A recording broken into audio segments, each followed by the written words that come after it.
Shalom, bienvenidos a Vía Haftaj Israel, una frase hebrea que significa amarás a Israel. Esperamos que se queden con nosotros durante los próximos 30 minutos, ya que nuestro maestro, el Dr. Baruch, nos compartirá una enseñanza expositiva de la Biblia. El Dr. Baruch es profesor titular del Instituto Zera Abraham con sede en Israel. Aunque todos los cursos del instituto se imparten en hebreo, el Dr. Baruch se complace en compartir este video semanal en inglés con doblaje al español. Para más información, por favor, visítenos en amarasaisrael.org. Aquí está Baruch y la lección de hoy.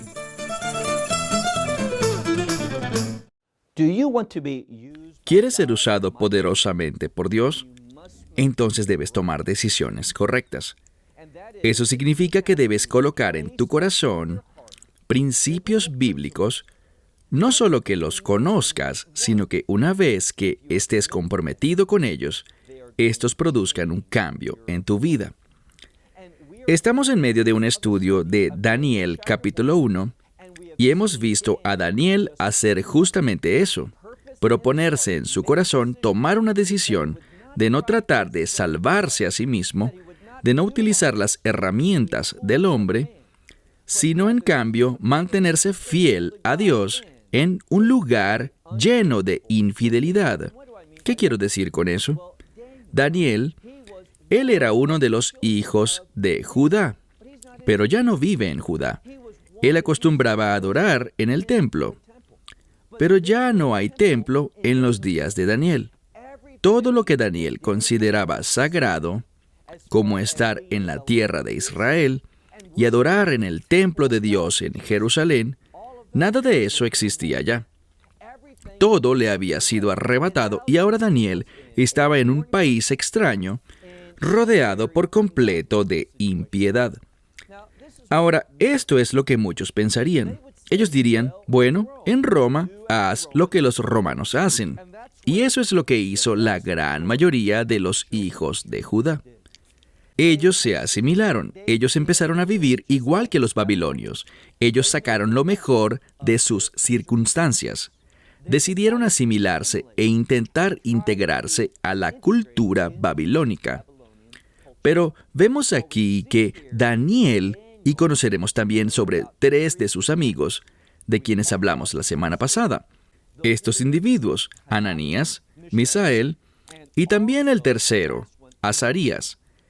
Estos hombres decidieron ser fieles a Dios, entendiendo que no son las cosas visibles las que confirman a Dios, sino el hecho de que Dios existe, porque el mundo está aquí. ¿Quién es Dios? Es el creador del mundo. Y mientras exista un mundo, bien, es un testimonio de que Dios existe, y si Dios existe, debemos ser fieles a Él. Entonces Daniel se propuso en su corazón que él no se contaminaría con los manjares del rey, su comida y su bebida. Y requirió, aquí fue donde lo dejamos la semana pasada, así que una vez más, toma tu Biblia y ve conmigo a Daniel, capítulo 1, versículo 9. Dice aquí, después de que Daniel le dijera al jefe de los eunucos, su supervisor, que él no se contaminaría, noten el verso 9. Y Dios le dio a Daniel, fue el compromiso de Daniel con la verdad bíblica, lo que causó que Dios se moviera en su vida. Ahora, algunos dirán, ¿sabes? ¿Está Daniel manipulando a Dios? ¿Podemos hacer que Dios haga algo? Obviamente no podemos. Dios es soberano. Pero aprendan una verdad espiritual muy importante. Dios establece leyes espirituales y también leyes naturales. Hablemos por un momento sobre las leyes espirituales. Dios dice, esta es la manera como yo respondo. Si tú haces A, entonces el resultado será B. Pero si tú haces C, pasará D. Y no se trata de hacer que Dios haga algo. Dios ha puesto este orden en efecto. Él puso esta ley en acción. Entonces, cuando nosotros determinamos no contaminarnos, no asimilarnos tomando el carácter del mundo, sino permaneciendo fieles al carácter de Dios, Dios se moverá en nuestra vida. ¿Y qué más dice? Bueno, hablamos de esto la semana pasada. Y Dios le dio a Daniel y la palabra aquí es Chesed. Por lo general, traducimos esta palabra como gracia, misericordia o amor bondadoso. Pero este es un gran ejemplo en el que aprendemos más sobre el propósito de la gracia. La gracia no busca solo salvarnos, la gracia salva, pero hay un aspecto adicional de la gracia. Esta palabra Chesed, los eruditos nos dirán que es una palabra de pacto. ¿Qué quiere decir esto? Dios no es porque esté obligado a hacerlo. Él no tiene que darnos la gracia. La gracia es lo que no merecemos. Pero cuando nosotros nos sometemos, cuando nosotros aplicamos la verdad bíblica a nuestra vida, Dios se va a mover y va a suministrarnos gracia. ¿Y de qué tipo de gracia estoy hablando aquí? La gracia que tiene un carácter de pacto. La gracia, en este contexto, es lo que Dios extiende con el fin de que sus propósitos de pacto, lo que Dios quiere producir en nuestra vida, sus promesas, sus bendiciones, su voluntad, se hagan de hecho una realidad. Entonces, Dios está moviendo. Por tanto, lo que Dios quiere que se produzca en Daniel y a través de Daniel ocurrirá. Él además no solo está dándole gracia, sino que también dice misericordia. Y esto tiene el sentido de favor. A él le fue dada misericordia ante el capitán de los eunucos, quien estaba a cargo de Daniel. Miren el verso 10. Nada ha sucedido aún. Dios se ha movido, pero nadie ha visto ninguno de los efectos de esto. Pero ahora vamos a ver lo que ocurre. Verso 10. Y el capitán de los eunucos le dijo a Daniel, yo temo a mi señor.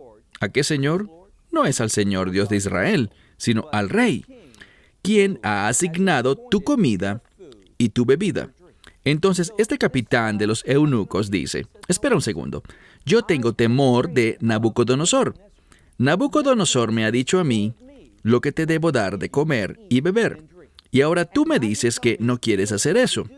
Y dice, ¿por qué? Sigamos leyendo. ¿Por qué tendrían sus rostros que lucir menos saludables? ¿Por qué su apariencia tendría que lucir menos saludable que la de los otros jóvenes de su edad? Y dice, si hago esto, y este es el resultado que él está convencido que obtendrá, entonces mi cabeza quedará comprometida ante el rey. Está diciendo, hacer esto no tiene ningún sentido para mí. ¿Por qué quiero yo desobedecer al rey? Y si él los ve y nota que su apariencia no se ve como deberían, como todos los demás, él preguntará por qué se ven así. Y tendré que decirle, bueno, eso es porque ellos no comen su comida como todos los demás. Y tendré que decirle que yo lo desobedecí. ¿Y cuál será el resultado? Voy a perder mi cabeza. Miren el verso 11. Daniel, respondiendo, le dice a el Meltzar. Ahora, esta es una palabra para un servidor. En hebreo moderno es una palabra para un mesero o una mesera. Pero aquí dice el sirviente, que es probablemente la mejor traducción. Y él dice aquí, Daniel hablando con este sirviente, quien ha sido asignado a él por el jefe de los eunucos, y no solo le asignaron a Daniel, sino también a Ananías, Misael y Azarías. Verso 12. Daniel dice esto, pruébanos, por favor, prueba a tus siervos por 10 días, y danos solo, la palabra aquí es semillas, es decir, vegetales, frutas y vegetales. Eso es lo que comeremos, y agua para beber. Y entonces deja que nuestra apariencia se muestre ante ti, y la apariencia de los jóvenes que comen de los manjares del rey. Y entonces podrás comparar y hacer con nosotros tus siervos como mejor te parezca. Lo que Daniel está diciendo es esto. Hagamos un experimento de 10 días. Tú le darás a todos los demás justo lo que el rey dice, pero a nosotros, y cuando dice nosotros, quiere decir a estos 3 hombres, Ananías, Misael, Azarías y al propio Daniel. Tú danos solo vegetales, frutas y agua, cosas que provienen de las semillas que están plantadas bajo tierra. déjanos hacer esto y comer solo esto, y luego compáranos, dice aquí. Entonces tú podrás ver y hacer con tus siervos según lo que veas. Verso 14. Ahora, aquí está el milagro, porque eso no tiene sentido. ¿Por qué habría de tomar ese riesgo? Pero este hombre lo hace.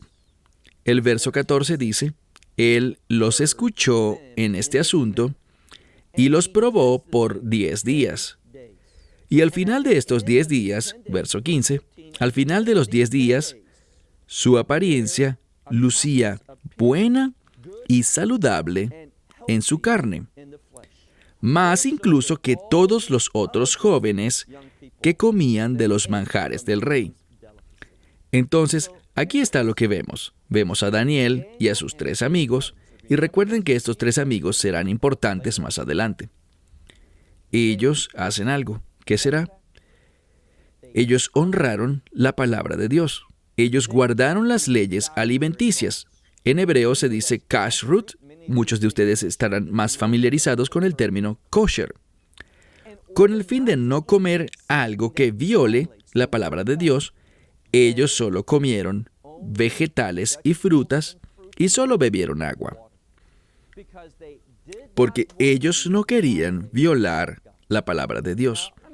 Ahora, déjame compartirte algo. No sé por qué, pero el kosher es realmente un obstáculo para muchas personas. Ellos piensan que ya no tiene relevancia alguna. Pero debemos recordar que la Biblia dice que Dios, literalmente Yeshua, el Mesías Jesús, es el mismo ayer, hoy y por siempre. Y debido a que yo creo en la divinidad del Mesías, yo no creo que Dios el Padre cambie. No existe un Dios del Antiguo Testamento y un Dios del Nuevo Testamento. Es un solo Dios. Y el punto es este. No estamos bajo la ley hoy en día, pero entendamos los principios de kashrut, de estas leyes alimenticias. Ellas buscan enseñarnos algo, y es lo siguiente. Dios lo determina todo. Recuerden a Eva, en hebreo Java, en el jardín del Edén. Ella vio esa fruta que Dios dijo que estaba prohibida, no la coman. Ella la miró, y la Escritura dice que ella vio que era buena para comer. Esa era su opinión, Dios había dicho lo contrario. ¿Y qué produjo eso en su vida? Muerte. Entonces, lo que las leyes del kashrut, es decir, las leyes alimenticias o kosher, nos enseñan, es que Dios es quien manda. Su palabra es lo que debemos obedecer. Por tanto, cada vez que comemos algo, debemos preguntarnos si esto es permisible o es prohibido. ¿Y cuál es el propósito de esto? Bueno, hablemos de una idea tonta. Esta idea dice que las leyes alimenticias tienen un propósito físico. Bien, puede que tengan algún beneficio físico, o puede que no. Pero desde un punto de vista bíblico, las leyes alimenticias nos enseñan algo, y eso es sumisión. Es que lo que Dios dice, eso hacemos. Busca enseñarnos disciplina, no solo con respecto a la comida, sino con respecto a todas las cosas. Es esta acción, es esta palabra que voy a decir, es esta cosa que quiero hacer. ¿Está eso permitido o prohibido de acuerdo a Dios? Busca enseñarnos disciplina. Quizás pienses que es muy insignificante, pero tiene enormes resultados. Y no podemos decir, oh, pero es que esto es del Antiguo Testamento. Ese término Antiguo Testamento es un término creado por el hombre. Yo veo este libro, y esto tiene el Antiguo Testamento y el Nuevo Testamento. Y miro este libro y digo, es la palabra de Dios, es la Escritura. Y por tanto, sería muy tonto decir, bueno, eso está en el Antiguo Testamento, así que no tiene implicaciones ni relevancia de ninguna clase. Por supuesto que las tiene. Estamos aprendiendo un principio importante. Haz lo que Dios dice que es permitido y aléjate de las cosas que Dios dice que están prohibidas. Y cuando hacemos eso, será una invitación para que Dios venga a nuestra vida. Es lo que vemos aquí, porque Dios se movió en la vida de Daniel. Entonces, una vez más, mira el verso 15, donde dice al final, al cumplirse estos 10 días, sus rostros, su apariencia, lucía tov, mejor y más saludable en la carne que todos los otros jóvenes que comían de los manjares del rey. Verso 16. Y aconteció que el Matzar, el sirviente, dice que él retiró los manjares del rey y el vino para sus bebidas, y les daba a ellos únicamente vegetales o frutas.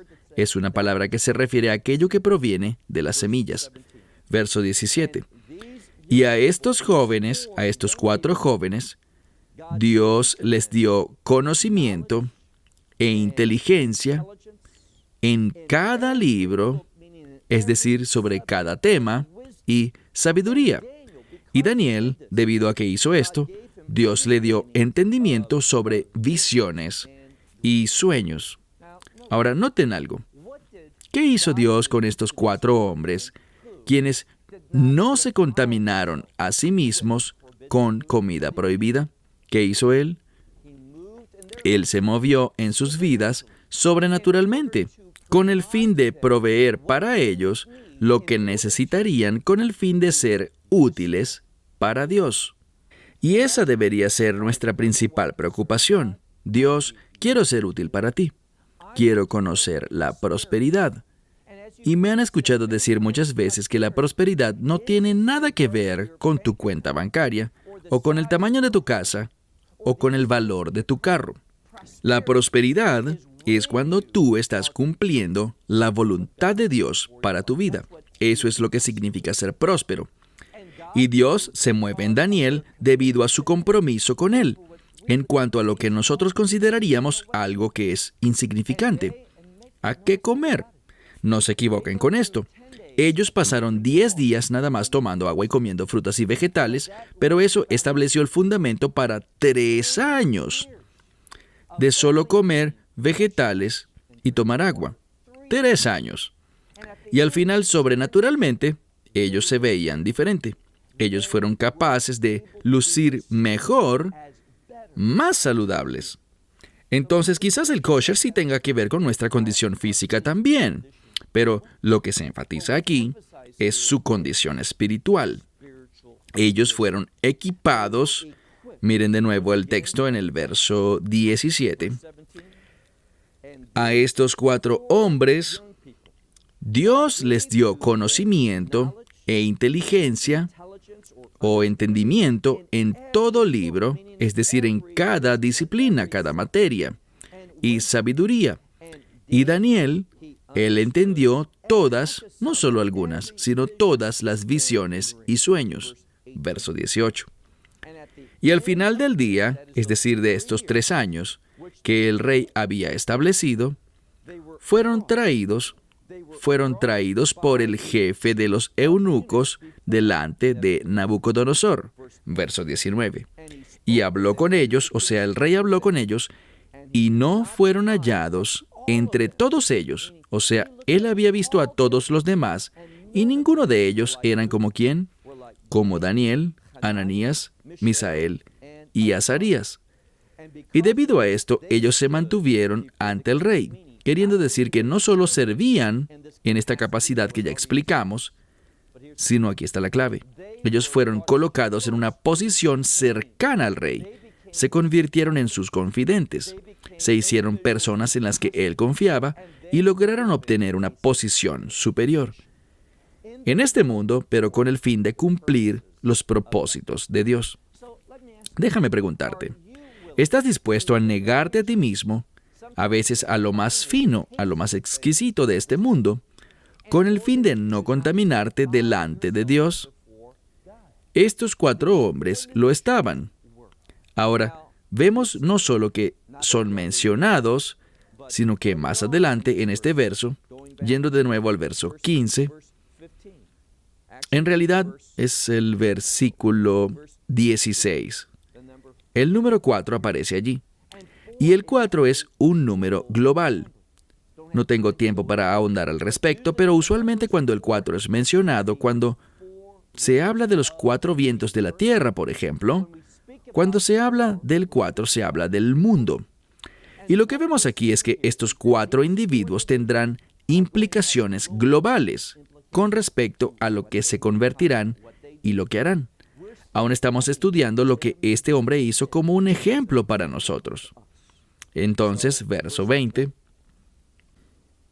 Y en todo asunto de sabiduría e inteligencia que se les consultó, o sea que el rey les consultó, los encontró, ¿cuánto mejor?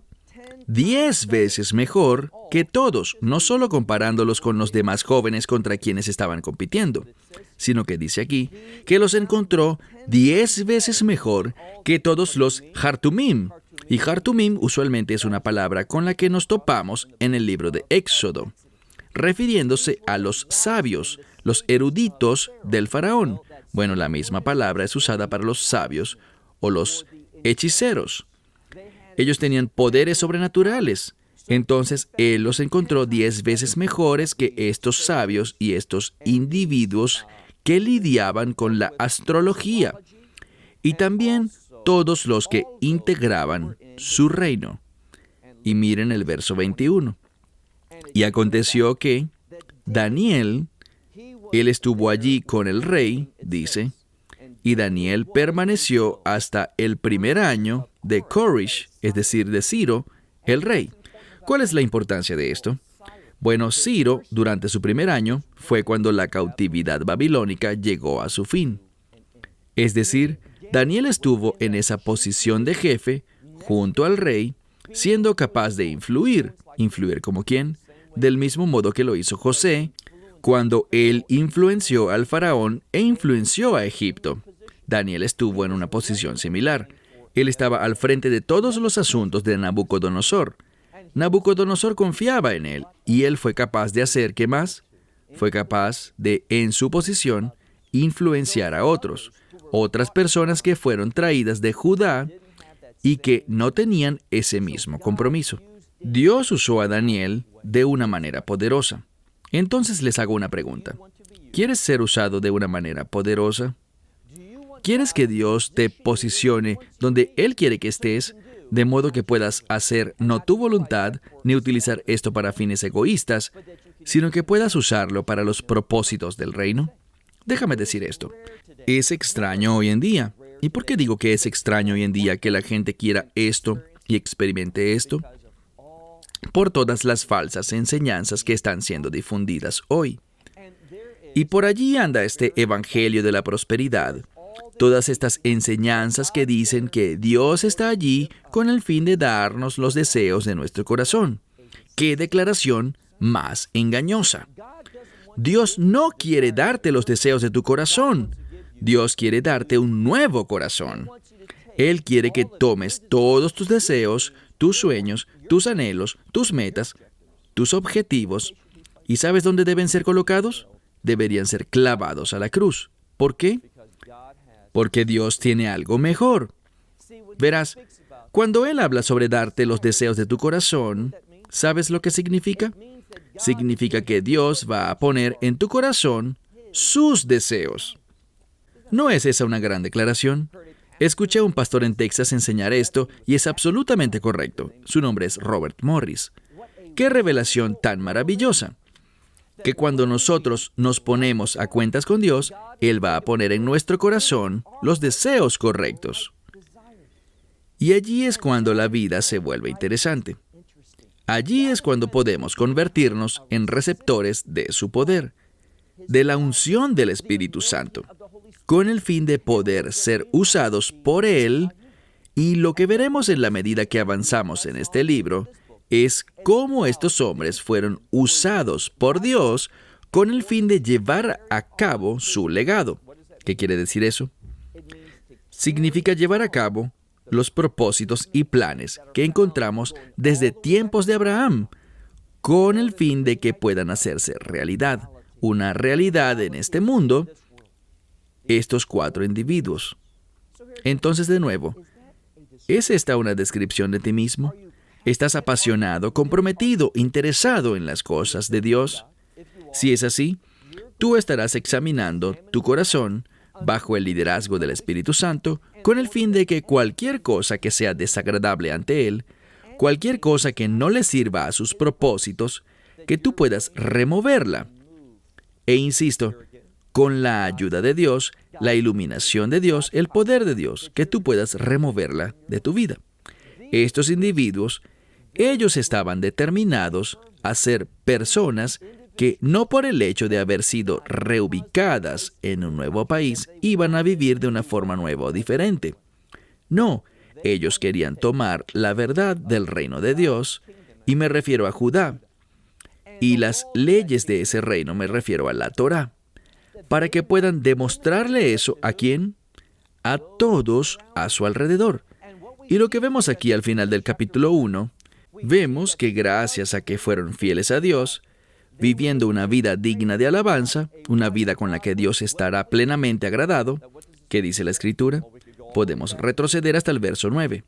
Dios empezó a moverse en sus vidas. Dios, puesto que se propusieron no contaminarse, Dios les dio gracia, les dio misericordia, les dio favor. Dios les dio sabiduría, Dios les dio entendimiento, les dio habilidades sobrenaturales, y estas habilidades, estos cambios, estas bendiciones que Dios les impartió, ellos las reconocerían. Verán, ¿a dónde vamos en este libro? Muy simple. Nabucodonosor, él tiene que aprender sobre Dios. Y este hombre es orgulloso, este hombre es tan poderoso que cree que él es quien está a cargo. Y lo que él dice, se hace. Él no tiene un entendimiento adecuado del verdadero Dios viviente. Él no está viviendo en sumisión a Él. Él no está escuchando, Él no está buscando revelación. Él piensa que Él es la fuente, que lo que Él dice es la revelación. ¿Y qué pasará? Bueno, aquí está el principio. Dios cambia a estos 4 hombres ¿para qué? Para que ellos puedan cambiar a Nabucodonosor, es decir, que Dios por medio de ellos pueda generar un cambio en este hombre, Nabucodonosor. Y eso es lo que Dios quiere hacer en cada una de nuestras vidas. Debemos ser personas que están orando, Dios, cámbiame, de modo que tú puedas usarme para cambiar los corazones de otras personas, que tú puedas atraer a otros a ti, que puedan convertirse en instrumentos útiles, vasijas en este mundo, para tus propósitos. Y déjame cerrar con esto. Cuando esto se convierta en tu oración, y cuando esto se convierta en la realidad de tu vida, ¿sabes qué pasará? Las cosas serán muy diferentes.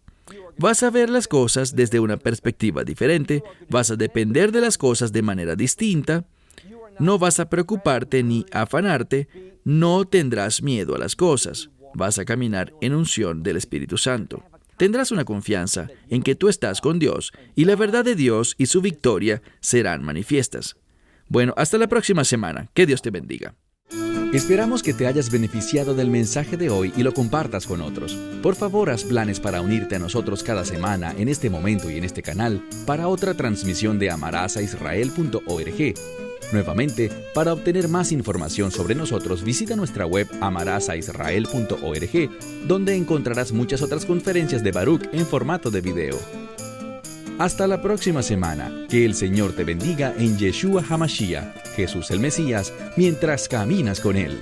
Shalom desde Israel.